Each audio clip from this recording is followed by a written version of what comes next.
Canon AE-1 program. Now this is one of the best selling cameras of all time. And for a lot of people this is the camera that they choose as their first foray into film. I know that was the case for me. In fact, I even recommended it in my how to get into 35mm video. Check it out in the cards or in the description. In this video I'm going to do a more in-depth look at the camera and I'll give you my experiences shooting several rolls of film through that camera. So side note here, Canon released the Canon AE-1 non-program prior to this camera, and most of what I'm saying is going to apply to both cameras. I'll make note when it doesn't. First, cons. So the first con about this camera is that it is battery operated. That means all the functions of the camera are dependent on the battery inside the camera. Now this is seen as a con for a lot of people because people prefer their film cameras to be completely reliant on the mechanical mechanisms within the camera. Now I personally never had a problem with the battery. I could see why you wouldn't want to rely on it, but the battery does last a very, very long time. And I've never even had to change the battery and I got this camera used. Now the second con is something that's affected me.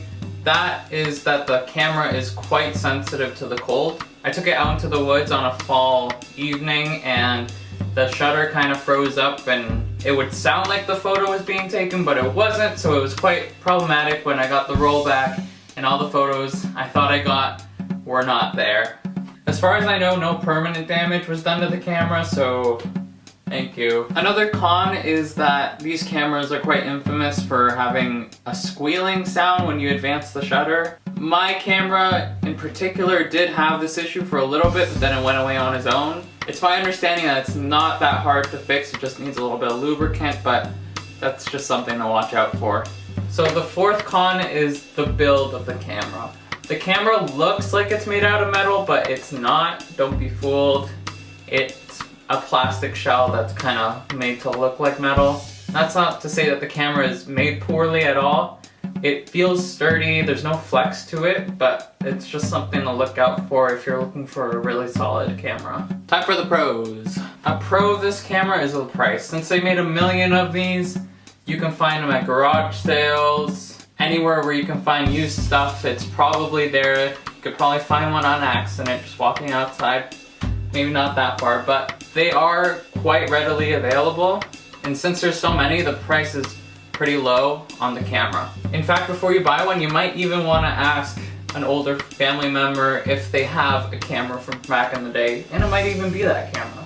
Another pro is the viewfinder. I quite like the viewfinder personally. Going from that to my crop sensor DSLR is night and day. The viewfinder is big and bright and it's great to look through. So another thing I like about the camera is the light meter. The light meter is different from other cameras in that the way it indicates whether or not it's over or underexposed is quite different than any other camera. The camera will show you what aperture setting to use, rather than whether or not you are simply over or underexposed. This is great for beginners that want to get a grasp of how shutter speed affects aperture. And this is a great way of getting around the fact that the camera doesn't have aperture priority mode. In fact, when I started using the camera a lot, I found myself just adjusting the shutter wheel to get the aperture that I wanted.